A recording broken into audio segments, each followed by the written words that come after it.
Hello, and welcome to the Weekly Scroll Podcast. My name is Ryan. And I'm a swarm of trench rats. And with us today, we have a couple of very special guests. We have Will and Jarrett.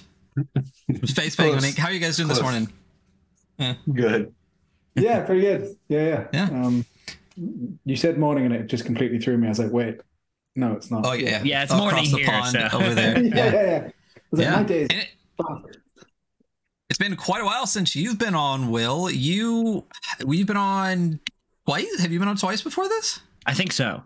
Yeah, this is my hat trick. Yeah. This will be third. Welcome back. Jarrett, Lucky number 3. I don't even remember how many times Jarrett. I think Jarrett, this might be 3 or 4 for you as well. 3 or 4? Yeah. Because I've been on once with Curbs and once or twice other. So We just keep you around, you know? Yeah, I hope I'm not overstepping my welcome. If we get a message and Jarrett's just like, hey, I would like to talk about this, I'm like, all right, cool. You just let me know, and then and it's on. So, but what are we talking about today, guys? Well, we got a couple of things going on. Not much. I mean, we put a book on Kickstarter. It's not doing that well, but it's doing fucking great. Kind of blowing me away. Got a bunch of new stuff that's come out in the last 2 months or so. Yeah, and then I was just to talk about Space Penguin as well and all the shit he's up to. Yeah. We have Mörk Borg, Forbidden Psalm Definitive Edition on Kickstarter, going out, distributed by Space Penguin Inc. That's why Jarrett's here with us today. Jarrett's just collecting all of these people from across the globe to just become SPI people and just getting his roster going. So, but yeah. So what, let's just go in. So Forbidden Psalm Definitive Edition, what all is it and why are we doing this project this way? Yeah, so basically it was a case of made the book 3 years ago. It was the first thing I ever made. Made it at the beginning of COVID, so I wouldn't go insane. If you read it, I failed. And essentially it was kind of having made a shit ton of other stuff since then, going back to it, I'm like, this doesn't look how I want it to look. This isn't the product I want it to be. Plus a bunch of rules clarifications and questions from the community started to just bore me. So just the same questions kind of coming up. And it's like, okay, let's do a definitive edition. Let's go back, answer those questions, clean up the rules, get some new artists involved, kind of make it the kind of definitive edition. So really streamline it and make it sing. And then at the same time, it was okay, well, let's actually throw in the big book expansion that we did, Mad Wizards, into the core book as well, because it continues the story in the book. In the first book anyway, and it just means that people aren't having to roll on 2 tables or have 2 books. You have 1 book, it's the complete thing. So that was kind of the idea behind it. And we got some new artists involved because my budget for the original project was basically 0. So actually being able to go out and get some new artists and pay them decently and get some exciting kind of fresh takes on some of the monsters and creatures was really exciting. And that's kind of where it came from. And we chucked it up on Kickstarter, and my kind of lofty goal was okay, if this just can cover its print run, if it makes 10K, I'll be over the moon. And we're currently approaching 40, so I'm kind of oh shit, there was way more. Yeah, you just broke 10K, so just on day 1, Yeah. So much more of an audience for this thing than I thought there would be, because I was everyone's people already bought this book, they're not going to want second edition of it. But yeah, that's it basically. So we've kept all the rules the same. The core rules are the same. So if you've bought those first books, they're still compatible. If you've bought anything else, it still works. It's not a case of mentioning no names of companies coming out with a new edition 2 years later and saying, oh, those other books don't fucking matter anymore. You've got to spend more money. And no, it's none of that. It's the same game. Why are you picking on Fantasy Flight? I mean, there's 7 companies that could have been a dig at. I was sitting here wait, which one is he talking about? For me, it's always FF, and I love FF games. I mean, avid. I was literally talking to Luke this morning about Arkham Horror and how Arkham Horror 2 is better than Eldritch Horror and stuff like that. But boy, those rule books, part and parcel of what we do. Yeah, but yeah, so that's kind of it. It's the shinier, sexier edition of Forbidden Psalm, the thing that kind of launched me into this world. and it's been really exciting to kind of get to go back and kind of clarify rules, rewrite it, add some extra stuff, make the art really sing. So, and the design kind of just sing. I know a lot more now than I did 3 years ago in terms of like how you approach design. So yeah, that's it. And then we've got a great team behind it in terms of Jarrett and Roz, who's helping us with editing to really, again, make those rules just sing and make it so clear for people. And of course, there'll probably still be questions that people will have after the fact, but it just means that hopefully we reduce the amount of kind of gray areas in the rules for people and make it just like the best edition we can. So that's very cool. That's what we've done. Yeah. I mean, it was a great game 3 years ago, so I'm excited for a definitive edition. I don't know if everybody does what I do, but I have to get everyone in soft and hardback and any special editions. So if you're going to make a definitive, I'm going to have to get that one up too. So I wonder what our listeners really think about like that joke that keeps going. That's not at all a joke, is that Ryan will get 3 copies of everything in every exclusive cover. Yeah. Like, it's true. It's not. I mean, you can literally see them all here. Like, it's not like this is like going to be 3 versions of Orbital Blues, you know? And that's why I work in games, because those are all ones I've worked on. Say like, and people are like, wait, no, you're kidding. Like you don't really work in games to get games. That was a very large part of the impetus of, I couldn't afford to buy a lot of game books and stuff. And I mean, even when we were kids, we couldn't afford a lot of the stuff. And then, you know, as an adult, there's just such a smorgasbord out there, you know? And so I just started like being like, hey, can I work with you? Can I work with you? And then people were being like, can you work with us? And now, you know, yeah. So what you should do is you should quit your job and then just move into working on RPGs. I mean, that's what I tell everybody. It works for a few people. We'll listen. Listen, I would love to, but I am wearing a very shiny pair of golden handcuffs, and unfortunately I cannot. But in my spare time, here I am, and I will just continue to buy all the books and support the people and maybe get a chance to talk to the wonderful people that do that, and hence here we are. Thank you. Dude, absolutely. Thank you.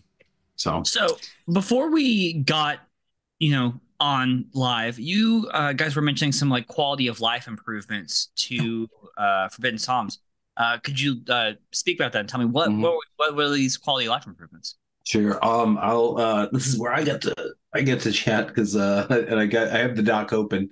I'm actually working right now, finishing up a few things. So one of the things and for me, skirmish minis,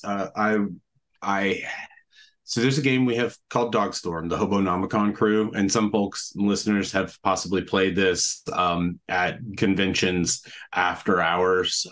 We use this really great terrain that Wayne and Doug and Tom and James and everyone builds. And it's just a super rules light riff on. You have a person, they move, and then they can do an action, right? It's a skirmish game, right? And so for years we've played versions of Dogstorm. There's not a codified rules. It's all on the character sheet, your team sheet.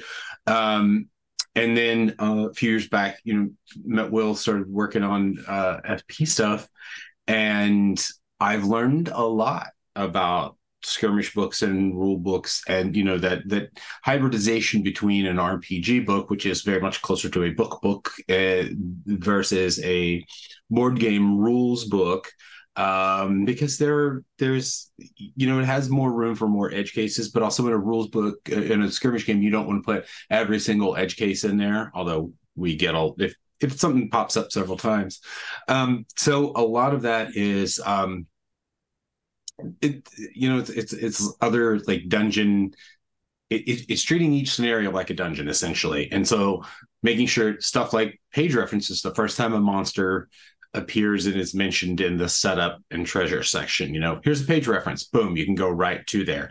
A lot of these quality of life improvements are Jarrett is not that good of an editor. The improvement and he's always, now I'm always improving, so I'm always getting better about what I do to make things more useful for me personally, and then therefore other folks hopefully can benefit from picking up that in other iterations and stuff. codifying all the terms. The original Forbidden Psalm, I wasn't involved in directly. And then I was as a proofreader bit, on Footsteps, and then have been on everyone since then. And like our joke is like like we said before, each one is the current each new book is the current SID. Well, now we're at like 21 books, zines total in 2.5-3 years of working together, and it's now that we're saying this is the definitive edition. It has to be the definitive edition. So all the monster names have to be the same thing. All of the player deployment areas, they're all called player deployment areas, not inadvertently zoned in one book and then player put in something else like that, because my brain works like, I will make this book internally consistent in and of itself. I'll do a find replace for the word zone. It's cool, they're all zones. And then the next book, I'm like, oh shit, it's supposed to be area. So what we're doing with this is, for those, a peek behind the curtain, what do you do? A lot of find replace for later iterations and stuff like that, just to make sure that it's all super internally consistent. And then we've our great friend Roz, she did a in-depth hardcore proof pass on Mörk Borg, and really did you just throw a can at something, a bottle at somebody? No, I just threw it away so it's not in my desk space. Nice. Roz did a really super great job on Mörk Borg, and helped us polish that up even more. And she's now on board doing the End Times edition, and gonna eyeball up Collection of Death to make sure there's nothing else missing. Just to make sure it's all super internally consistent and that it goes forward in a fashion that we can, as Will said, minimize. Oh, there we go. Minimize the number of questions that we get from folks over the same stuff. My greatest claim to fame is Mothership related. What are hits? Because we put out the player survival guide at Mothership at the same time that we put out Dead Planet, and hits, now called wounds in Mothership 1E, were explained in Dead Planet, where they would be logically if you're getting both books at the same time, the first instance of it, and how that works for monsters, right? And not thinking, oh, we should put that in the player's book, the one that people are probably going to pick up. So yeah, like 5 years ago, what are hits? It's my curse. It lasts forever. So when we were working on Mothership box set, having more eyes editorialized, there were like 6 people on the team looking at that besides just yours truly, which is great. And one of those people was Roz, and she's just super extraordinary and really just kills it and points out shit that I don't get even. Damn, good one. So we're really we're really putting the screws to this and making sure it's super tight, so that in the future, when people see this at a bookstore or on a game shelf, on a game shelf somewhere, they're like, "What's that?" And you can be like, "Oh, it's just really great, super easy to play and pick up and learn skirmish minis game that you can use any miniature you want with." And yeah, the goal, I think everyone's goal, household name eventually. That would be nice, like Maserati. I want a Lamborghini. I'm just kidding. I don't like driving.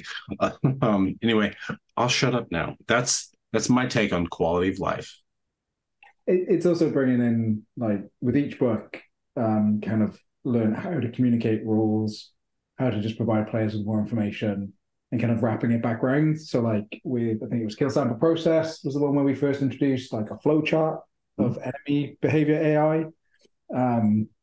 And like bringing that back into the core book, because that we never had that in Forbidden Psalm before. So like we would get questions a lot from players about like, how does this work with the monster? Like, how do they know to prioritize or something along those lines? So having that kind of flowchart come back into the core game, and that's been tested over 3 different books at this point. So we know how to lay that out and what works for people in terms of communicating that information, but also just like answering edge cases. So my favorite one from Forbidden Psalm was you can buy a backpack, and a backpack gives you 2 item slots. So it takes 1, gives you 2. So essentially, you buy a backpack, you get 2 slots. And the amount of people have said, it doesn't say I can't have infinite backpacks. And I'm like, you're correct, it doesn't. And if you model the model with infinite backpacks, you fucking crack on. But yeah, so like there's this wonderful thing where players will find the way to break the rules. And some of it is about clarifying that, and others is like, no, I'm not going to clarify that. If you want to have infinite backpacks, you crack on. Like some of it is like, no, the joy in the game is like for some people it's finding ways to break it. I don't want to take that away from them. You crack on breaking the game. I'm fine with that. Yeah. But then others is like finding those edge cases. And just a quick story, you flashed up the poop in Mörk Borg. That was literally, I had a gap on the page and I ran to my kid and I was like, hey, I need you to draw me a shit. And they were like, I need you to draw me a turd. Please draw me a turd. So they drew me a turd to put on the page. And there was a great job. They were very good. A nice looking turd. Yeah. Yeah. They also, I think, is that the one they did the skull in? No, the skull's in the other book. They do a bunch of art for me. My 15-year-old is just an incredible artist. They like, yeah, the stuff they produce. And yeah, I made them draw a shit for me. That's it. Parenting at work right there. Will you draw me a shit? And then in like 15 minutes, here's a nice fucking shit. That sounds great, honestly. Yeah, also, like I was laughing so hard, like internally about the image of somebody kit bashing, like a dude, like it's just legs and then just a bunch of backpacks, you know? Isn't there that's a Liefeld dream. That's a Liefeld dream right there. Isn't there a superhero that's like nothing but pouches? Yeah, I don't remember what that's from. The pouch. Yeah. It was a riff on Liefeld's pouch fetish in the late 80s, early 90s. There we go. Unabashed Rob Liefeld fan right here. But I still also know that the pouch is just ridiculous. Also, we should probably do a superheroes one of these at some point, shouldn't we? I think that's on the list. Is it? Okay. Yeah. We've got superheroes on the list. We've got a couple of other things too. Nice. But yeah, the endless and the endless edition at first, and then go from there. Yeah. I need an excuse to use all my hero clicks that I have sitting around. Cut them off their dials, and I don't even need to rebase them. I just use them as is. That's good. There you go. Someone in chat, and for those listening that don't know, we do stream this live and you get the podcast version. But someone asked, is there any work from community content creators in the definitive edition? Yeah, we have some like images of people's minis and kit bashes and things like that in terms of actual content, in terms of things they've created. Some of that is in the Collection of Death. So the Collection of Death is a book that you can get as part of the campaign on Kickstarter as well. It'll be available after. And what we've done is we've brought together a bunch of the mini expansions we've done over the years. We put them all into one place, partly so we don't have to keep printing like 20 different zines, but actually more importantly, it's all available in one place for people. And we've chucked a bunch of community content in there as well. So there are tables of like weird weather events and weird terrain and all sorts of other things that the community have helped come up with through our Discord channel over the years. That's all going in there. And even today, the community were asking for a warband name generator. So that's what I spent my day today making. So there's now a warband name generator going in where you can do 100 tables and you can come up with a weird warband for you. And you'll like to know that if you roll the right numbers, you can get the weekly scroll as the name of your warband. So that nice. That's awesome. Thank you so much. Thank you. Yeah. That kind of stuff is why we do this, like, honestly. You can also get Space Penguin, but that's now in like all the books. So nice. Yeah. You know, I think that's one of the real things that I just gravitate towards FP yes, I was on the editorial team on Mörk Borg and I loved it. And, you know, like I get it, but with this, it's the sense of humor, the Will's sense of humor that just pervades FP through and through is even more so than like the other stuff that I've seen, because if you say something to him, he will put it in the book. or I'll be rolling along and looking through things, and I'll be like, what the hell? Like, I said that like 3 weeks ago. Yep. And I'm like, great, fantastic. Just the sense of humor, the comedy, like the don't take it too seriously, because hey, I love games that I take seriously. Like, I love intense stuff like that. But I really have to be I'll play something like, back to Eldritch Horror or Fantasy Flight. I'll play something like Eldritch Horror by myself, just do a solo running all four, because I'll do it on hard mode, as crunchy as possible, shit like that, or Janti High Lightning. But usually when I'm playing with other folks, I ask them, I asked my partner Debbie, I was like, how crunchy are we getting tonight? You know what I'm saying? Like, her sweet spot is Wingspan. And I love Wingspan too.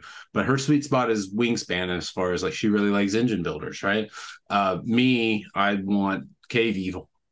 I want Andrew Walter turned me on to Magic Realm, and I looked out and found a copy of it. I'm like, oh my God, I can't wait to be able to get this to the table. I'll only ever play it by myself. But because it's listed on Bogaji as the second most intense game ever, and I'm like, oh, okay, cool, great. It's like just all kinds of moving parts and swingy parts, right?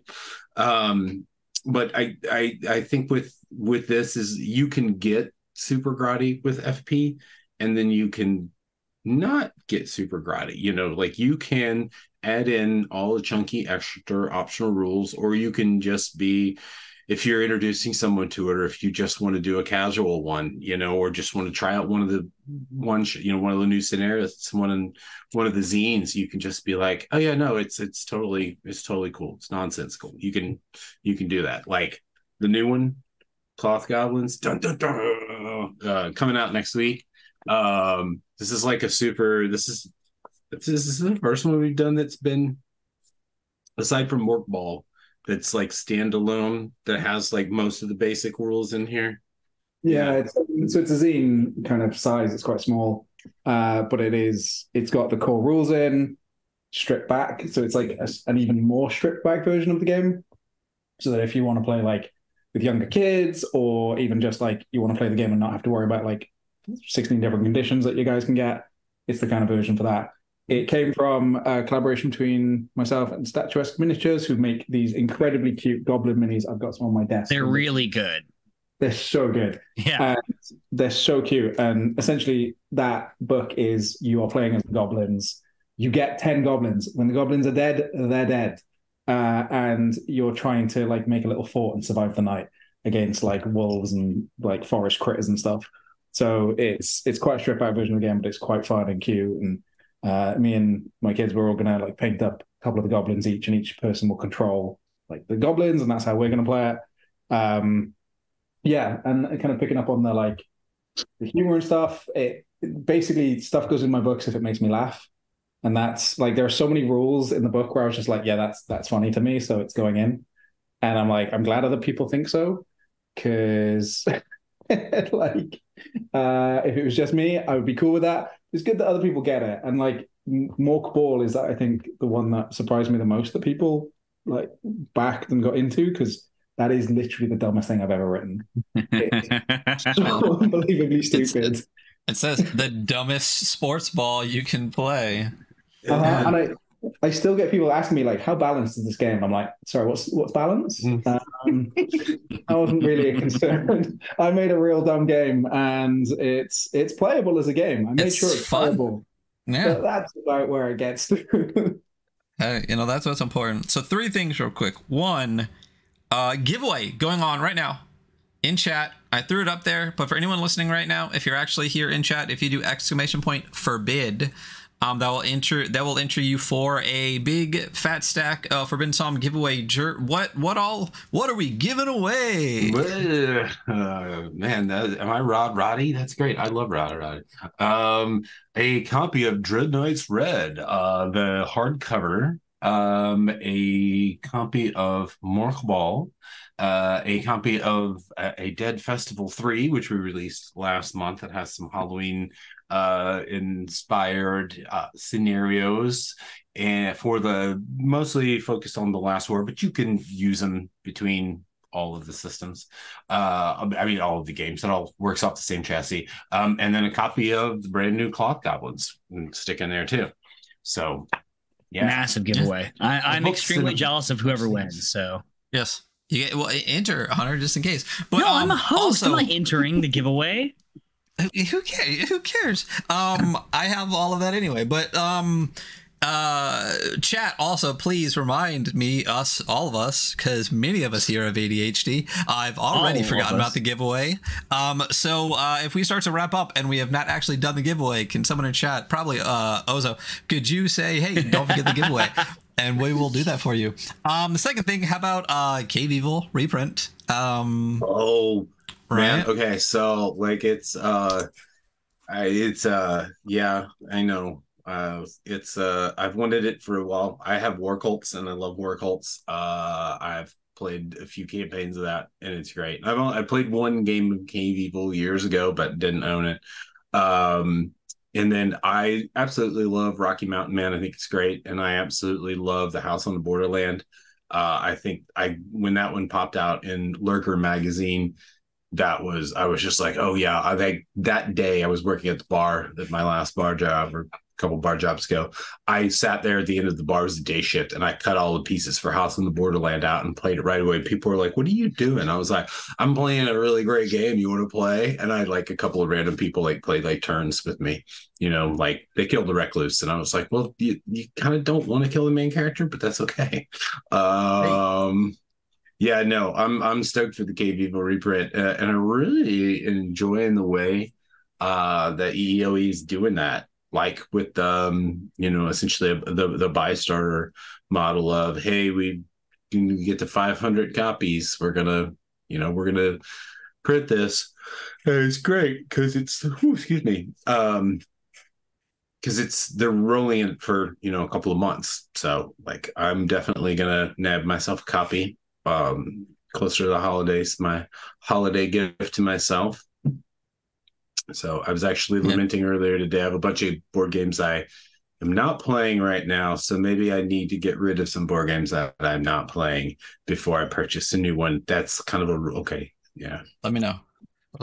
I wish I could stop giving gifts to myself. That would be great for my wallet. And the third thing I want to talk about. So.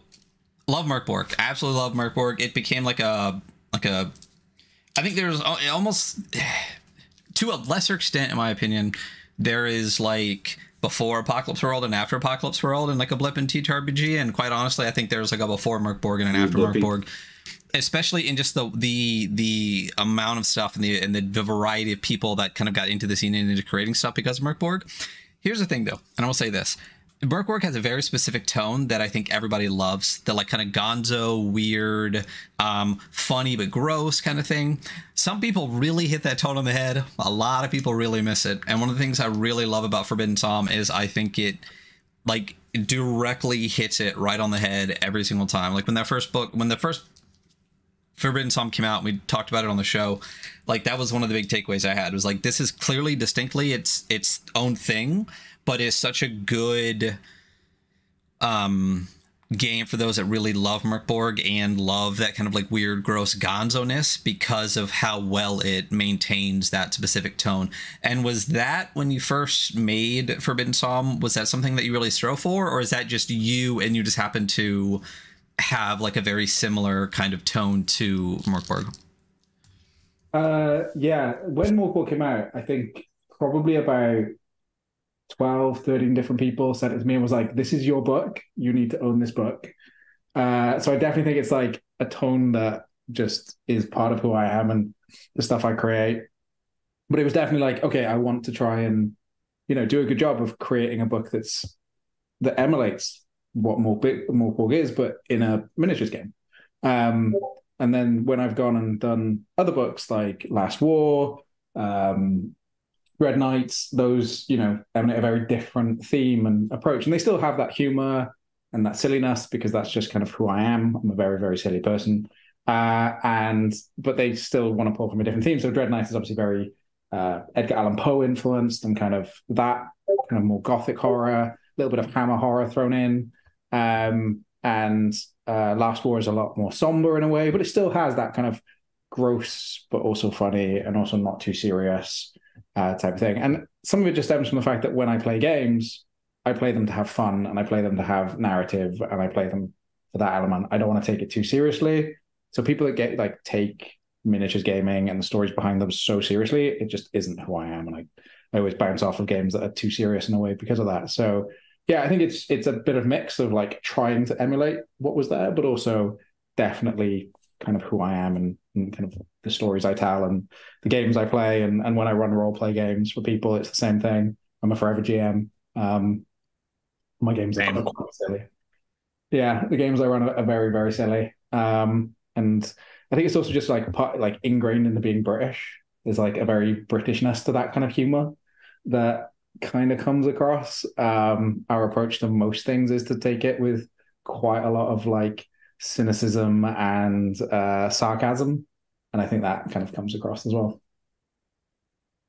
Yeah, I mean, absolutely. I'm curious if I guess if like the Swedish horror is the same. I mean, we have Dragonbane, you know, we're doing that different, but like Mörk Borg is definitely has its you know, sardonic, you know, aspects to it. And you know, Brits love taking the piss and stuff, so like, you know, it definitely comes through in a way that, like I said, is very it's what you want from something that has like a basis in Mörk Borg. If you want like a tonal thing, Forbidden Psalm is definitely one way to go. And the other thing that I really loved about the original game, and we talked about too, is like it is a miniature skirmish game, but it can also just be a role-playing game. Like it's really not like there's no part of it that you couldn't just play a role-playing game and like do battle with a different system, or even within the same system if you really want to do it. So it's not just for people that love skirmish games, and it's great for people that want a role-playing game but have been curious about like what a skirmish game is and didn't know that like all the 3.5 minis out there were also like for D&D skirmish games, and you probably have 1,000 of them. But like, so that's a great thing to have. When you were originally making the game, and maybe we talked about this like the 2 other times you were here, but now it's just in my head, so we'll just go with it. Did you make it as a skirmish game first or a role-playing game first, or did you want to kind of like hit that line down the middle? Yeah, it was aiming down the middle. So many of the miniatures games that I used to, because I came from a role-play background, then got into miniatures games in quite a big way, and then kind of went back into role-playing games. And what I found with the miniatures games is they don't really tell stories when you're playing them. They're very much like, there's a rule, and then there's this rule, and the thing I need to do to win is very mechanical, and you don't really have these like fun stories that come out of most miniatures games. And in fact, often the rules can kind of go counter to the narrative of the story that's being told, right? So like Games Workshop games are a good example of this, where you've got big, scary space marines that aren't meant to be scared of anything, and yet because they want to have a morale rule, they can fail morale and they can run away. And, you know, that's not a criticism of that game. It's just you've got these rules and then you've got a narrative, and they're not necessarily married up. And the miniatures games that I always loved and was drawn to is the ones where they tried to marry that up, and they were much more akin to a role-playing game. So Inquisitor and games like that. And that's why when creating a miniatures game, I was like, I want this to be a very narrative game. It also then helps when you get into those situations where it's like, okay, my guy has died. That sucks because I'm going to lose the game, but actually he died in a really funny way. So you start getting enjoyment out of loss. And that was like such a big focus for me in creating the game, was like, this has to be fun to lose. So like the penalties for losing have to be minimal. So like when you guys die, you get new guys for free. There's no cost to you. There's no issue. Whereas like other games like Necromunda and other games that have very harsh penalties, when you guys die, you just suck. You start losing the game and you don't do as well. And the same as in Mörk Borg and all the games, like, when you guys die, you get new ones for free. And that was a really important mechanic of like making death and loss fun and enjoyable. Because like if a game is truly balanced, you're winning half your games, which means you're losing half. So you need to have fun the other half of the time. You need to be able to have fun when you lose the game. And that's such a driving factor in like the games I create. And I think that comes most if the game's narrative. If you're telling stories about people, about why it's funny that this guy just lost a limb, or someone dies, or a monster eats them, or whatever it is that happens. So yeah, it was very much like down the line of like the best way for me to make a game that I would enjoy is I can have fun in my losses in the game. So I want this game to be very narrative, which leads more into the role-playing game. But I also really enjoy miniatures games. I enjoy moving little toy soldiers around. So let's also go that way. So yeah, it was kind of a bit of both, for sure.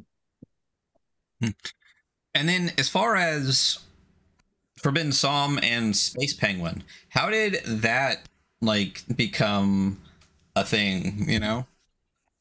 Just been working with Will for the last couple of years, and when I started at Space Penguin, we've done up Dread Knights, and then now, you know, as things are wrapping up in previous incarnations, we're sprucing these babies up. I don't know if we can talk about any of the other. We really can't talk about some of the other developments about of stuff further down the line, but there's listen, you can talk about anything you want to talk about. Well, sure, right? You're welcome. This I love podcast to say is free. There's the just because we didn't Will and I didn't pre-talk. What can we talk about? Right? I'm fine with talk about whatever you want to talk. I'm happy to tell people what. Yeah.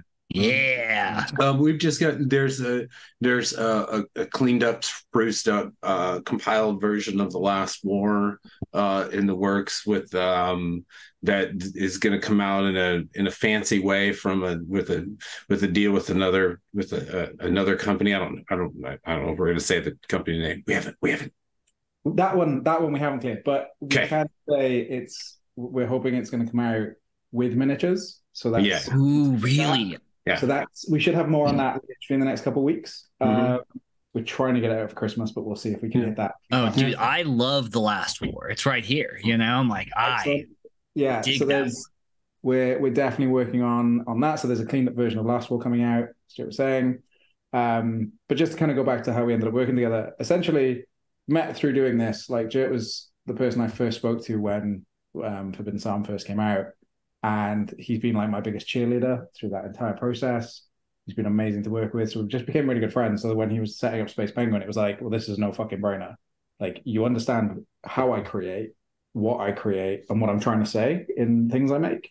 So it just made sense to continue that like relationship. But also like, yeah, we've just become good friends, and like working together is easy. Like we were saying before we went live, you know, Joe will come to me and be like, hey, I think this is written better this way. And I'm like, yeah, cool. Like, we don't argue about the creative shit. Like, Jarrett gets what I'm trying to say and trying to do, and it just works. So it's like a no-brainer of like, why would I not do it if it's simple and easy?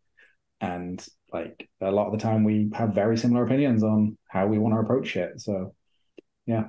I mean, like we just realized that you're right. There is a superhero one. Sorry, the superhero one's it's bouncing around my fucking rabbit brain right now. But yes, I do remember that we did talk about that one and put it on like the big list or whatever. But now I'm just like, but it's stuff like that. It's like I'm already being like, okay, crypto super pets, but okay, yeah, cool. Maybe I'm gonna help write more of this one than previous ones. I mean, I absolutely love comics. I collector, but it's stuff like that. It's like, I don't know, it's a solid team up, and it just works, and it's fun, and there's not any whole, like, even if we do disagree about something, or we're, you know, rubbing each other the wrong way or whatever, we're still buds, and we can still talk about it and just be like, yep, sorry, you know, high paying shit, work, family, all that shit, you know what I'm saying? But we still do actually enjoy the game. Like that's the thing. It's like when I was editing Mörk Borg and we were getting all that cleaned up before we did the print run of it, Debbie and I are playing Mörk Borg, and she was like, this is really fucking fun. And I was like, see, that's what I'm talking about. That's what, she's not really ever played a miniatures game, any sort of skirmish, and she was like, this is really, really fun. I really like this. You know, I played some of it at GaryCon this past year with Steve Gomez with Mez. And Mez was just like, I fucking love this thing. He's like, it's just wild. You know, it's just weird. And it, you know, it's because Steve's also a football fan. He's a Chelsea fan. I don't know what's wrong with him. Yeah, right. But it's when, I think with a lot of, at the heart of it, everything is fun. You know, this rolls back into why is it so humorous? Like We want it to be fun, that you can, if you want to, you can play hard mode. You can take all, if you've got gamers, like, if you're just like, no, I fucking play to win every time. I play to win every time. And you two agree to do that. No holds barred. Issue the narrative. Like, literally, we have to win this. This is, but for the most part, with it being, relaxed and fun and any social activity, I think that reflects through every single one of the properties. And I think that's what makes it fun, and us working together, not stressing out about shit too much, makes it just reflected in the books. So big old feedback loop. If the books are fun to make, then we enjoy it, and we're going to make more fun books. And it's like the old cocaine commercial. Everything, yes, except I don't know about that last part, but yeah, absolutely. I do more cocaine so I can work more hours, so I can make more money, so I can buy more cocaine, so I can do more cocaine. So you remember that? Oh, that's right. Your youngsters didn't grow up in the 80s with old Nancy's "Just Say No" campaign. You're right. I wasn't even born then. So, right. Are you born in the 80s? No, I was born in the 90s. My God, I was at least born in the 80s, even if I was too young to remember most of it. Anyway, there was this anti-drug campaign, and they had all these really great commercials, which we now look on as classics.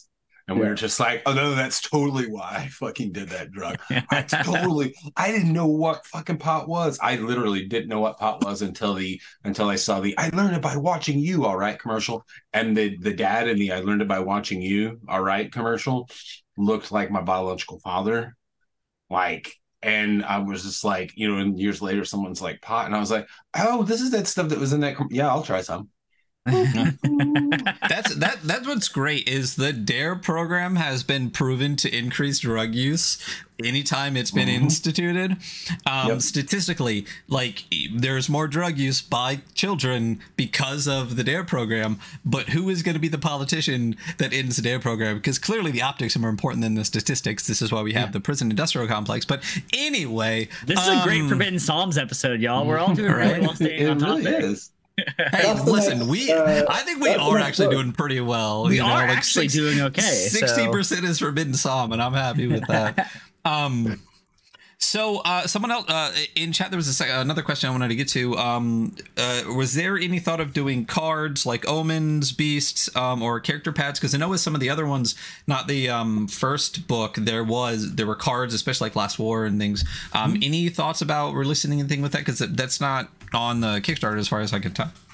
Yeah, and that's a deliberate choice. And the reason for it is, yes, cards definitely a future thing. Like, me and Jarrett have had lots of conversations about expansions we want to do and extra things and merch and all sorts that definitely going to come. But we wanted to keep that away from the Kickstarter. And the reason for it is really simple. It adds a shit ton of time on getting the product to people. The more we produce and the more different form factors and everything, it just adds time.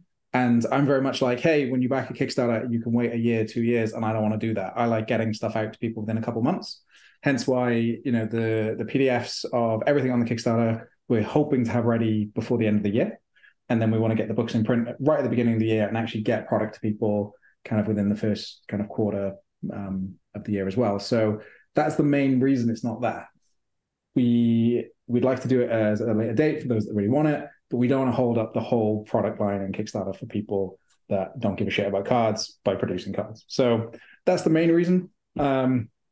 It also adds like a shit ton on postage and so yeah, whenever like me and Joe go around on these different things, like things we can add to the campaign, and it's great for like really big campaigns that they can add to t-shirts and cards and dice and all these other things.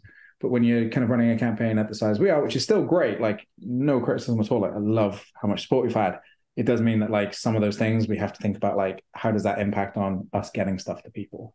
How does it impact on like how much we produce and those kind of considerations? And that's basically it. In terms of the cards, I would love to do another card pack. We did one with Last War, and we included who's right here? The monsters from the core book as well. Stealing Goblin. Yeah, and I'd love to get some new ones made with the new art that we've had done. But definitely something we're going to look at, I think, for kind of next year at some point, particularly because we've got a couple of other books planned for the new year that will add to the whole roster of monsters and things that are in the universe. Yes, I'm gonna have I can clear off a whole shelf. I've already got. I gotta say, it's about a quarter of my shelf right now. If I wanted to go grab and pull them all down, but that's so honestly great to hear. As someone who's backed over, you'd have to guess. I'm not gonna say over 10 at least. Over 10 projects currently. I gotta say, like, there are people that I won't back again because of the fulfillment, and I would say probably at least half of those is because of all the shit. And listen, I will always back for all the shit, all right, and I will wait for it for a long time, but eventually it gets to be, you know, annoying. And I can only imagine, I mean, post-COVID, things aren't as bad as they were, you know, but it's never going to be the same again. And distribution, especially if you're going to do international distribution, because you're in, well, it says on the thing, but you're in Wales, Jarrett's in America, and you have backers in, I'm guessing, at least like 10, 15 countries. So I can only imagine, like, VAT and all the rest of that stuff, especially post-Brexit's got to be a pain in the dick. So it's really nice to see. Yeah, if you're, gosh, I guess if you're Mothership, Jarrett, and you make like $1 million on a project, you can put together like all the boxes and stuff. But to be able to just be like, here's all the stuff, and if you want it, go to Space Penguin and buy the card pack, is such a great idea, and I'm really, really excited to get all of that. So about these other books. Yeah. Ask away. Yeah, I'm pretty open about like what I'm working on. So in like, we've got a Discord for Forbidden Psalm, and there's literally channels for like the next like 3 or 4 books already set up with the conversation going on. So the next thing I'm working on is a joint project with a couple of other creators, Alex from 28, who does a thing called 28 Mag, and Pierre, who is a comic book artist, who does like amazing kind of comics. He's on Instagram. I'll grab his handle before the call finishes today. And what we're doing is a book called Childhood, which is essentially the kid-friendly version of Forbidden Psalm. So that's going to come out early next year. That's like a really cool, fun joint project. It's quite different from Forbidden Psalm because it is this like team effort. So the approach is very different. There's some like big changes to core rules and things, which we haven't really played with before. But it's very much a game of nostalgia. It's a game set in like the mid-90s when we were all kids, and kind of the weird and wonderful things that you get with childhood, and some of the fucked up things you got in the 90s with childhood as well. And you're a bunch of kids going on your summer adventure, tackling monsters that are either real or in the kids' imagination. We don't really clarify that. And helping bring down a terrible corporation who is producing goblin juice. Of course, which is a new energy drink that they've just come out with. So yeah, you're dealing with that in the story. Then after that, yeah. Actually, somebody market that shit. Actually, I'm going to trademark that. Goblin juice. Goblin juice. Oh, dude, if I saw an energy drink called Goblin Juice, I'd be like, yeah, I'll take 6 of that. In a second. Art from Wizard of the Barge. Can you put some Goblin Juice on Space Penguin website when that drops? Because I would snatch that up. Yeah. We should. What is it? Well, it's just pee. It's just pee. different flavors. Oh, I made Hunter laugh so much he disappeared back. I'm just leaving that one to you to sort out. Okay. Then after that, we've got the Endless Horrors Between the Stars, which is a cosmic horror game set again using Forbidden Psalm rule set that doesn't mention Lovecraft a single time. So the idea is for you. Yeah, because like basically it came from, I picked up a new book that was a Cthulhu one, and you know, it mentions in the beginning, it's got this whole paragraph at the beginning saying like, he was a racist piece of shit, but we're still going to use his property because it's good and people like it, and we know we'll sell a shit ton of these books. And I'm like, I want to make some cosmic horror that just doesn't have to pull from him. So the whole concept of that game is you're playing as a cult, you're trying to bring about the end of the world, of course, and you create an endless horror. So there are 3 D100 tables that you roll on that give you essentially the name, what your horror wants, what it's trying to achieve, and like the ritual that you perform to bring it about. And it gives you a unique horror. So there's 1 million variations that you can roll in the book. So not quite endless, but 1 million's pretty good. And then your cult goes about trying to bring about the end of the world, essentially. So that book, I'm working with an artist called Vil, who's done some amazing stuff on Dread Knights. and the new Forbidden Psalm edition as the kind of main artist, and the artwork he's producing is just horrific and amazing in the best possible ways. So that'll be the book after Childhood that'll be coming out. And then I think we've got like plans up till like the end of 2025, I think, scoped out. So yeah, quite a full kind of topic of things to create. Yeah. So and when you were... Oh, go ahead. No, go for it, Jared.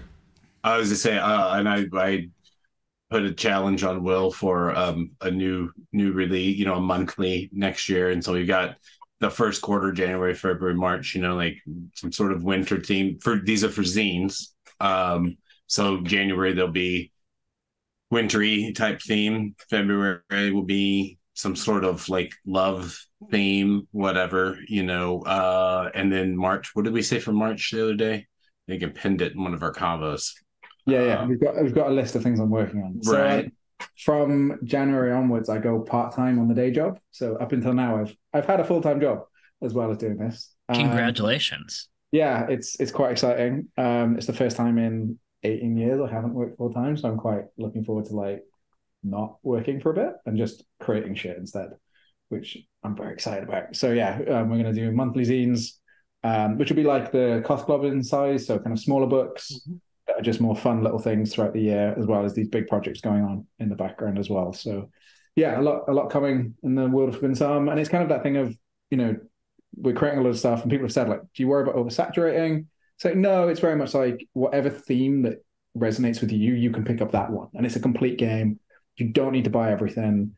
You don't need every book. It's like, if you don't give a shit about Cyberpunk, don't buy Kill Sample Process. If you don't give a shit about weird World War One, don't buy Last War. But like, maybe you care about cosmic horror and you'll buy Endless Horror, or you prefer fantasy and you'll buy Forbidden Psalm, the core book. So it's kind of like providing people the option so they can cherry pick which ones they want to engage with if they speaks to them. I mean, not everybody needs to buy all of them. God. But some people do, okay? Well, it's to further what Will was saying, it's like, dude, that's the thing. It's like, I guess for clarity, for if folks haven't actually engaged with FP before and looked at it, it's not just Forbidden Psalm is the fantasy grotty one, and KSP is cyberpunk, and The Last War is Weird War, but and all these, there are retoolings of the underlying chassis is there. How we deliver stats and HP, how we make tests, movement rules, phases of the activation, stuff like that. But each one of these, each different flavor has a little tweak to it, has a different thing. In Last War, it added tanks, like Will added tanks, and then bunkers, which in Forbidden Psalm, there's your room that you can upgrade at the Hog's Head Inn, or in Dread Knights, you have your guild's base, right, your HQ, right? And so there's similar motifs, but it's not just a simple like slap a reskin on it and go, oh yeah, we changed rifle to laser rifle. There are weapons in Dread Knights that don't make sense in another fantasy setting. Sure, you could use them, but they're system specific for playing this particular Victorian setup here, this Poe-inspired weirdness that really makes sense for that. Like, Will does the research and draws it in, and that's what sorry, the superhero one is just spinning my head. We're gonna have to talk about this next week, I think.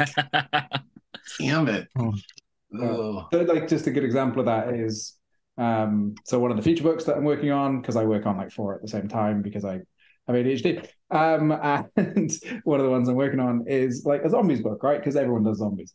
And in that one, like, there's no fucking economy. You can't buy shit because you can't. And in zombie apocalypse, there's no fucking store you go to and buy weapons and stuff. So it's complete retooling in terms of like how your equipment works. And yeah, you can absolutely in that game get into a situation where you're just kind of fucked. You've lost everything. You've lost all your equipment. But you can always make like makeshift weapons and shit. So you guys are running around with fucking bar stools and shit like that. But yeah, it's completely taking like an element of each game and reworking it to make sense to the narrative of the setting. Because again, it's that thing of, is it fun to play, but also how does it speak to the narrative? How does it speak to my weird sense of humor and the things that kind of interest me in games? Same with Endless Horrors, which is the cosmic horror game. You're playing a cult. You're trying to perform rituals to bring about your weird gods that you're going to create as part of the game. And so much of the game is about those rituals and about the things that you do to perform those rituals, which is very different from any of the other games where many of them you're trying to stop weird cults. Yeah. This is turning that on the head a little bit and looking at the mechanics of that. So it's going to be quite a different game from how the other games are played. My favorite thing I've put in it is at the end of the campaign, you're going to take a roll for zealotry. And if you fail the roll, you're not zealous enough, and you suddenly realize what the fuck you've just awoken, and you lose the campaign. So the whole point of it across the game is that you're trying to improve your cult zealotry. You're trying to make them more and more zealous so that when they eventually summon this horrific thing, they go, oh, this is great. This is what we wanted. Instead of going, oh no, we've made a terrible mistake. It's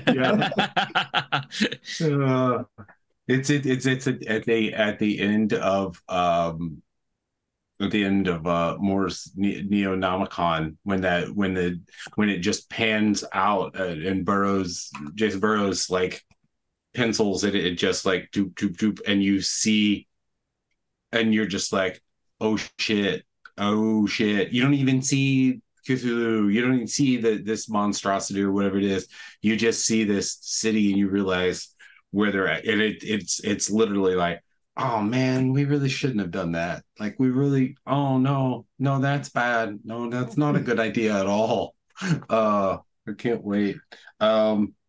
Just sorry, another one. You said fight with bar stools, and someone mentioned on another server that they watched Roadhouse. Oh yeah, Tanner mentioned that he watched Roadhouse at a dive bar with just him and the bartender and a buddy.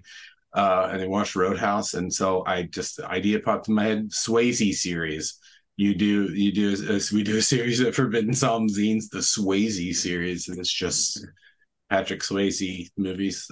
Sorry. This is why I'm not creative. I'm editorial. Jarrett, you don't get to write things. You fix them. Okay, fine. The don't put baby in a corner action. I love that movie so much. I love the soundtrack. Actually, I love the second soundtrack. They're Dirty Dancing, more Dirty Dancing. That was a better soundtrack album than which the original was great too, but the second one. That's all we got. Not to ruin it or anything, but wasn't he like 30 and she was like 15 in that movie? Hey, it doesn't matter. Love is love. Probably. Baby. Probably. Hollywood in the 80s, man. Well, I saw it when I was a kid. I didn't. It probably made sense, But yeah, you're right now. Wow, ouch. Thanks. Just on that note, I'm still defending the soundtrack. It's still good. A bunch of people have recently been like, "You need to." I've never watched Buffy, right? And everyone's like, "You need to watch Buffy." So a friend of mine has recently got me watching Buffy, and fuck, is that show A, bad, and B, like, how was everyone just okay with like a 200-year-old vampire trying to date a 16-year-old? Everyone's like, this is just chill. Don't worry about it. There's this series called Twilight that I encourage you to check out that suffers from the same issue. Yeah, I've heard the same thing. But I was just like, this was like, okay. And like nerds are like, yeah, this is really great. And I'm like, I probably just like lost about 1,000 times. No, that's all of them. Yeah, what's the one with like Nina Dobrev? Way to go. What was the Nina Dobrev one where she was like in high school and both of those two vampires were going after her? Is that the Vampire Diaries? Probably, yeah, that one. Yeah. So here's the thing: like vampires like teen girls. Anyway, weird. During the pandemic, right, when you were working on this game, did you imagine that you would at some point have plans for like 5 years later and still be making stuff? No, I put the original book out and thought, like, if one other person plays this and doesn't hate it, I'll be over the fucking moon. And I never expected to like be able to like whack up a Kickstarter and make like 40K in like a week, or have, a couple of thousand people playing and buying the shit I make. And yeah, this was never like part of my long-term planning or goal or like thought process. It's consistently blown me away. And I've always just been like, I don't understand I just write really weird shit and people give me money and I don't know why. People are weird. People are weird. Yeah, man. yeah. And it's wonderful. It honestly, it just like when I interact with the community on Discord or anywhere else, when I say to people like, "Hey, this is amazing," and like when people make shit for my games, and I'm like, "This is genuinely amazing," I'm being sincere. Like it blows me away consistently whenever I see someone's made like a table of terrain for the game or some kick-ass minis, or some people have gone and made their own third-party books for Forbidden Psalm. Like it genuinely blows me away and just makes me kind of. I think I have some actually. I was gonna say, I got those too. Yeah, it does. It like genuinely like wells me up with tears a little bit. Like it's so incredible to think that that's happening. And going back to when I was a kid, I always wanted to like write and be creative, and then ended up doing other things for career. So like the fact that I've kind of circled back around and got to make some weird ass shit that people seem to like is just super cool. Yeah, awesome. So talking about 40K on the Kickstarter in like 10 days, we got 19 days to go, 938 backers already. Okay, almost 1,000 backers for this game. But on the Kickstarter, for those that haven't but should go check out the page, what can people actually get specifically on the Kickstarter through the tiers and everything like that? What can they actually receive from this if they back from you? Yeah, so we've got the Forbidden Psalm End Times Edition, which is a 180-odd page book, which combines the original Forbidden Psalm book, the expansion Mad Wizard, into all new art and kind of layout and design. And we said with all those kind of quality of life improvements. Alongside it, you're going to get, depending on the tier you come from, so we made it that people could just get that book if they wanted, or they could come in and get the Collection of Death as well, which is those mini zines collected together. That book is, I originally estimated it as 80 pages. Don't tell Jarrett, it's probably going to be about 120. Yeah, so that's going to be a collection of all this space, including some like new content, some new scenarios and things that we've added in, which is going to be super fun. And then it also comes with a warband book, which is a little book for you to keep track of your warband in, but it's also got all the quick reference and stuff in. So again, when you're at the table and you've got the core book open on a scenario and you're trying to play it and you don't want to have to fucking flip through all the rules, you've got a little book that is just the kind of core rules, the quick reference and everything you need. So it means that you're not having to flip back and forth when playing. So again, that kind of quality of life approach. We've hit the stretch goals for tokens. So we're going to have physical token sheets, or about to hit the stretch goals, which are punch out card tokens for you so that you can keep track of like status effects on the guys on the table, from whether they're downed, whether they're poisoned, disease, bleeding, that kind of stuff. So we've got those coming as well. So that's what's on offer. There will be add-ons in the backer kit, so you'll be able to add on all the other stuff we've done with Space Penguin. And yeah, that's kind of what you get really. So and you can get it in soft cover, hard cover, depending on what people's preference is. We are only making the hardcover available as part of the Kickstarter, and that's not so much a thing about like, it's a Kickstarter exclusive. We will have some available after the Kickstarter. It's an issue of I've made too many things, and keeping hardcovers and soft covers in print of everything is just a hell of a headache. So we're going to start doing the hardcovers will be part of Kickstarters, and then there'll be some available for a window afterwards. And then afterwards, just to keep things in print, we're going to switch to just having soft covers. So if you really care about the hardcover, jump on now, is what I'd say. And we're not limiting, like you said, we're not limiting it artificially on purpose. It's literally an economy of scale, like small businesses. This is what we do. Like I have huge eyes and I want to have, I got a lot of copies of Dread Knights in the other room. Everybody wants to go shop. We're going to have a nice holiday sale here too. And then that'll be, those will be included in the backer kit for add-ons and stuff. But yeah, just like, being smart with what funds we have at our disposal so that we can improve it so that we're not 100% reliant on KS. I've been on this show many times. If anyone wants to backtrack and be like, what are Jarrett's thoughts on Kickstarter? And I'm like, ambivalent. It's a constant, ever-changing thing, and like I get it. I'm not going to go into detail about it, but it's doing it for this makes sense for what we're attempting to do with this right here, and hitting larger numbers enables us to print more. But exactly like Will said, we can't keep the hardcover and the softcover in print indefinitely. It's also, to be honest with you, as a person who you can tell, like, you know, collects and makes and works with a lot of stuff. Like, I do love I like a nice hardcover and stuff, but this is a skirmish game, and I'm very much prefer the soft covers. Like, my play copies of these are soft covers, and they're bent and they're rolled around. They actually have stickers on them. This is display only, so we take them to conventions, so that I'm not using my copy and beating the shit out of it and then taking it yet another fresh display copy every time to the show. Like, it's just the soft covers make it a lot easier just to do to flip open the spiel at the table and be right there. They're less expensive for us to produce. That way we sell them for less money, so that they get beer spilled on them, or they get dropped and dinged and danged. They're not, you know, they're not hurted. But we do understand that folks like hardcovers too. Like, I get it. It's you know, awesome, you know. So doing the best we can with what we can, so that we don't have to go back to the well, as I say, for reprints of the book. You know, building long-term sustainable models for each title in a line incrementally. You know, one day world domination and telepathy, and being like, it's on sale. You know, and Ryan's like, credit card numbers, right? It's just like right there. You have it already. So remember. What? Here's the thing, though. Here's the thing about hardcover, softcover. When Forbidden Psalm came out and the hardcover was just like a different color, I was like, I'll just keep it the softcover then.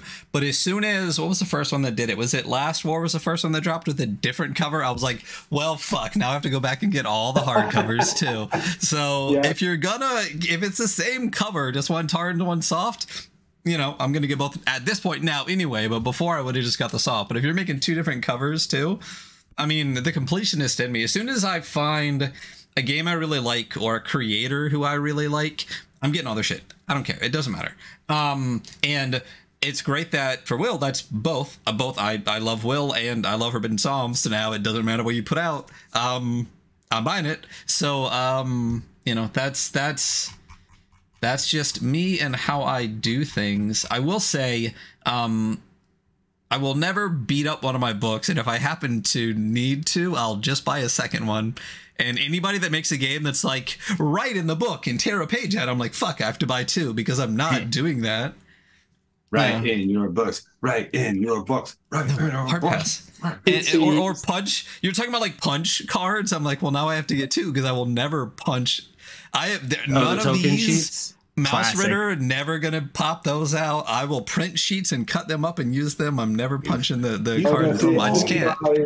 Like, my own copies of these games are torn to shit. Yeah. Like, and there's writing in it. Like, half of the notes in it are me like going, "This was a bad rule. Change it next time." Or like, you know, like I'm like editing and reviewing my own work as I'm playing the games, where I'm going in and like, this could have been. Ryan's just sweating, you know. Yeah, like, I don't think I have a pristine copy of like any of my stuff. Like, just copies, and I either give them to people or I trash them through play or through fucking reading them myself, and being like critical of my own stuff. But yeah, no, I get it. Like, and that's the thing, we want to make it so that people can pick up the hardcovers as well, but we also want to keep it in print forever. So it's that trade-off, and it's why we're like, okay, we're going to do a big print run of the hardcovers as part of Kickstarter, and there'll be some available, but then once they're gone, we can't guarantee it'll be in print forever. And if we get enough like people clamoring for it, we'll definitely do more print runs, like 100%. Like, we're not gonna say no. It's one of those things, not being able to guarantee it being in print forever, whereas we want to try and keep the soft covers in print for as much as we can, as long as these books keeps out. So I mean, at this point, I'm going to back all the Kickstarters anyway, so I don't need a hunt and find to get the old ones anymore. So so this is what's going on with Forbidden Psalm, and what's going on with the future Forbidden Psalm. Jarrett, Space Penguin, also, who is, you know, obviously working closely with Will and distributing and editing and doing everything with that. What's going on, or what's coming up with Space Penguin? New, we've got cloth goblins that will hit stores next week. We've got a few of our convention shirts that were done up by Graveyard Shift Printing here in the Cape. Well, they're at Fort Myers, but close enough. So we've got some of those that are put up. Another game you might have played, Liminal Horror. Liminal Horror, those guys. A Liminal Horror. It's called Investigators. It's the LH rules that Goblin Archives has worked with me. Yeah, the bloom. I worked with Goblin Archives on tightening that baby up, and it's post print runs elsewhere. So we're gonna put out Investigators, kind of a relaunch app. It's been a couple years. There are some big plans afoot with Liminal Horror itself for next year, but we want to keep this game in print.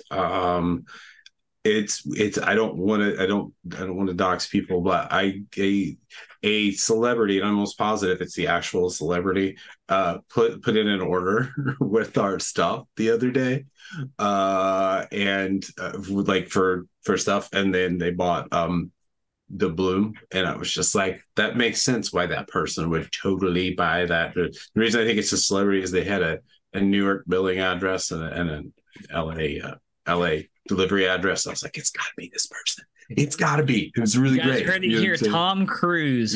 Tom Cruise is massive fan of Little Horror. Right. Shit. That's when those whatever those L. Ron Hubbard aliens are gonna come down. The Scientologists don't fuck around, man. Yeah. I'm lit up. I'm done. I hope they take along with them. They come down and hit you with those lawyer beams, and so we have so Liminal Horror Investigators. That is at the printer right now, and along with that is the Liminal Horror / Triangle Agency split that Goblin Archives and Josh did with Triangle Agency for their Kickstarter. So it'll be the first print run of that split adventure. That shelter would in, right? We actually ran that here on the show. Both sides of it. Yeah. So that's at the printer too. So then we'll have some stuff, and then possibly some future reprints of some other LH stuff, and then obviously a bunch more stuff in the works. There are a lot of projects for early next year that are in various shapes. We're hitting the point where, I think I now have we're at 24 catalog numbers. Now that includes hardcover and softcover versions of a book, in different cover, right? Whatever.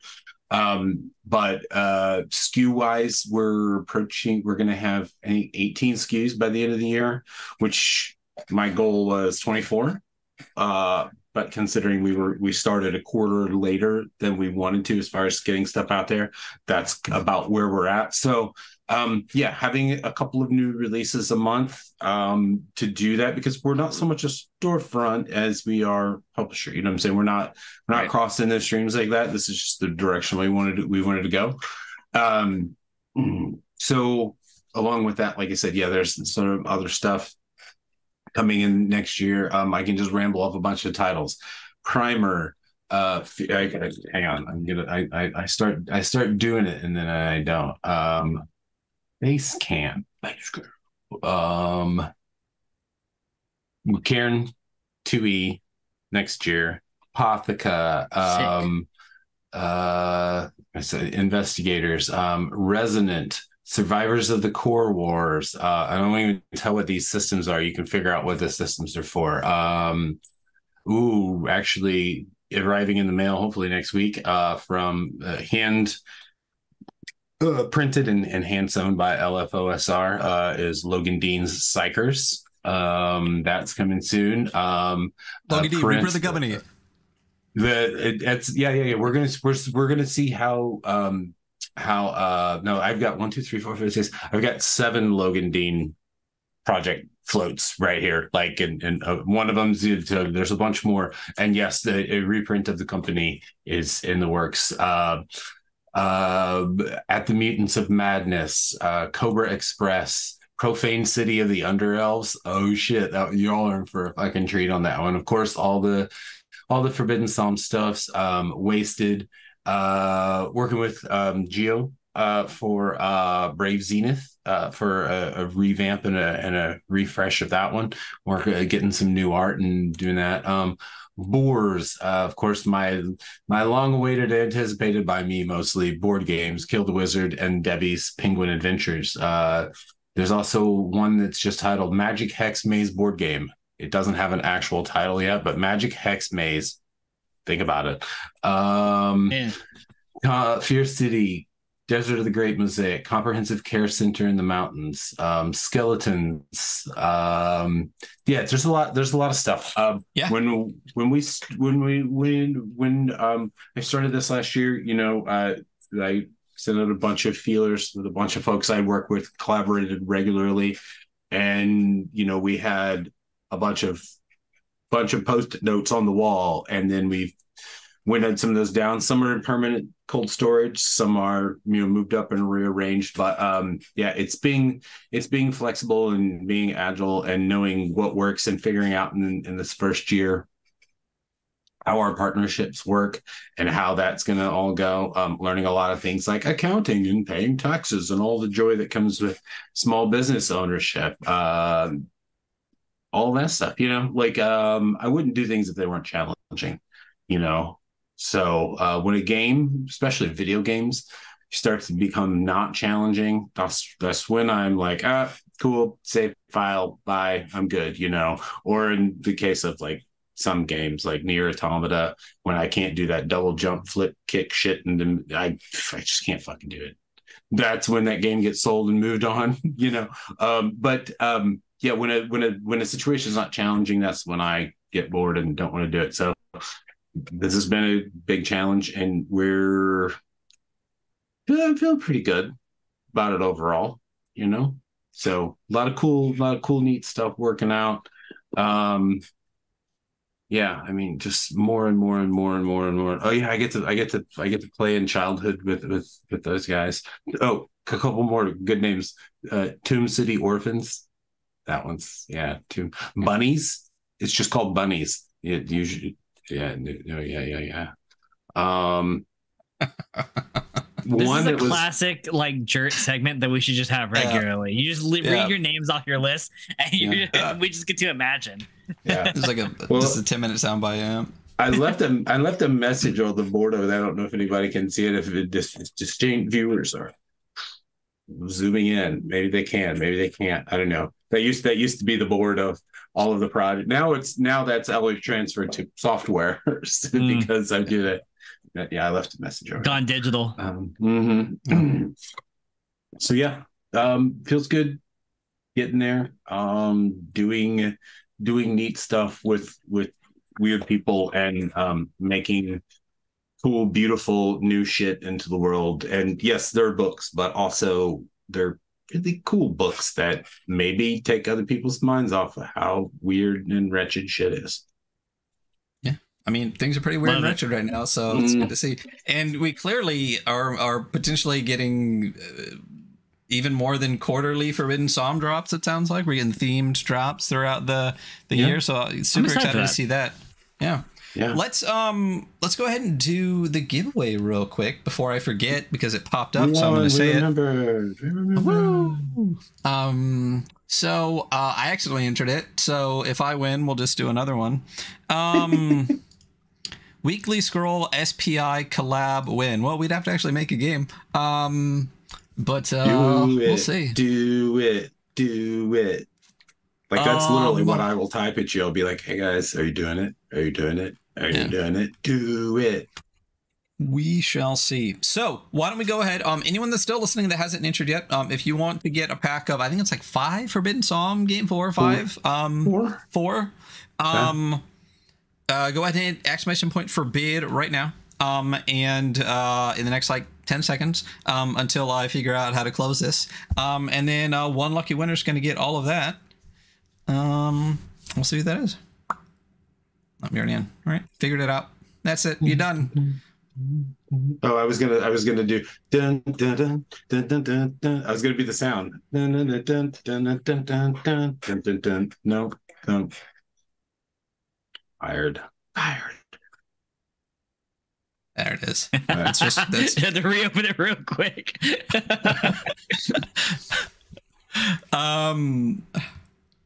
All right. So the winner of the Forbidden Psalm pack is going to be Geeky Mike. So, Geeky Mike. Yeah. Do us a favor. Contact us on something. Our socials are under a link tree on the weekly scroll. I was going to say the easiest way is just Geeky Mike. Just please email support@spacepenguin.inc. SUPPORT at spacepenguin.inc. And I guess you have to reveal some sort of thing, just in case you're an imposter. I don't know. It's we'll trust you, but if I get like 14 things from Geeky Mike, we'll reach out. So there you go. We had 14 free packs for Geeky. Yeah, 14 Geeky Mike is a lot of Geeky Mike. Yeah, you get like Geeky Mike 1 at gmail.com, Geeky Mike 2 at gmail.com. Like, I'm the real one. Shoot us an email support@spacepenguin.inc, and I will get you sorted out with Monday's batch of postal delivery goods. There we go. So, all right, aside from the Kickstarter right now, which honestly, if you just Google Forbidden Psalm Kickstarter, it's the first thing that pops up. Also, if you're listening to this either on YouTube or on podcast, the link will be down in the liner notes. But aside from that, Will, where can people get Forbidden Psalm past and present right now out in the world? Yeah, so the best thing to do is hit forbiddensarm.com. It's got all the links to all the different places you can pick up the games. So if you want digital copies, if you want just PDFs, it's got links to drive through and all those kind of places. If you want physical, it's got the links to where you can get those as well. Obviously, check out Space Penguin because it doesn't just have my shit, which obviously you want to go there for my shit, but also has some amazing other cool shit. I've bought a bunch of stuff from Jarrett because, yeah, his kind of catalog that he's building over there is just incredibly cool as shit. So definitely hit up Space Penguin Inc. as well. But yeah, if you're just looking for Forbidden Psalm stuff, hit forbiddensarm.com. Couldn't be simpler. And there's a full catalog of everything I've made so far, a couple of previews of things I'm making and things I'm working on for the future. And that's where I tend to post my stuff. We've got a Discord that's linked in various places on there. If you can't find it, message me on Facebook, Instagram, whatever, and I'll hit you up with a link. And yeah, that's kind of where you can find my stuff. Yeah, I also do find interesting things on the Discord. Like a new channel will pop up and I'll be like, oh, Will had an idea. And I'm just like, oh, that sounds cool. What is that? Oh yeah, okay, yeah, no, great. That's awesome. Perfect. Yeah. I forget the order in which I'm meant to do things. I'm probably meant to tell my publisher that I'm working on a thing before I announce it. But it's all fun. I mean, it's okay because he gets stuck on superheroes. I'm not fucking kidding, man. I'm not fucking kidding. I don't know if you're free this evening after this show, but I think I'm gonna stay on and jump on a call with you while I'm cooking up dinner for Debbie and I, and we're gonna discuss fucking superheroes. Yeah, hell yeah, that makes sense. Discuss fucking superheroes. Well, my good friend Christian Kessler just they're funding over at Smithsonian Arts Council for Long Shot City, and that I helped CK develop that for over the course of a year, weekly calls with him, just being like, yeah, what do you do? And like watching him, the process of working out how you synthesize, almost 100 years of comic book history and a little bit of all of this here and there, and like he has very different tastes than I do comic book wise, but like he did a great job with Long Shot City of putting in almost every possible permutation and archetype, and all of these powers from all of these different comic book companies and cosmologies and shit like that. And Long Shot City, the Kickstarter's over, but that book it's going to be fabulous. It's playing heroes in Troika, but it's its own chassis. The same thing. It's got its own special stuff. And so now I'm just all about it. So mashup, great big mashup. Just waiting for mine to come in the mail. Definitely back that. Dirt, Space Penguin Inc. It's spacepenguin.inc if I am not incorrect. Definitely want to go check out that. Sign up for the newsletter. If you want to spend money, because every time it drops, my wallet opens. But everything that's been coming out has been fantastic. A lot of really cool stuff that's been dropping. Again, I've waved these around a couple of times. These are some of the most recent things that have come. Mörk Borg, it's a wide variety of stuff. And just a number of amazing and just incredibly talented creators that are going to Space Penguin or getting published or edited or everything by Jarrett. This says a lot about Jarrett too, about just not only the quality of his work but also just the kind of person he is, that everybody knows him and everybody loves working with him. So you definitely want to support Space Penguin. Definitely want to grab as much as you can from there. I know everything I've gotten has been fantastic, and super excited to get more from Space Penguin, more from Will, more Forbidden Psalm over the next year. Can't wait. Yeah. More superheroes. Yeah, apparently. There we go. Apparently more superheroes. Listen, it's been wonderful chatting with you guys. Yeah, you guys Thank you for coming on. A permanent open invitation, Jarrett. You know that, Will. Anytime you want to come back for number 4, we would love to have you. Yeah.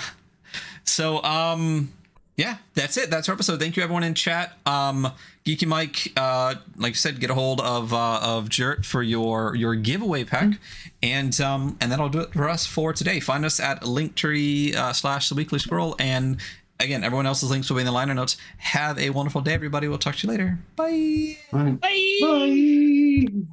Bye.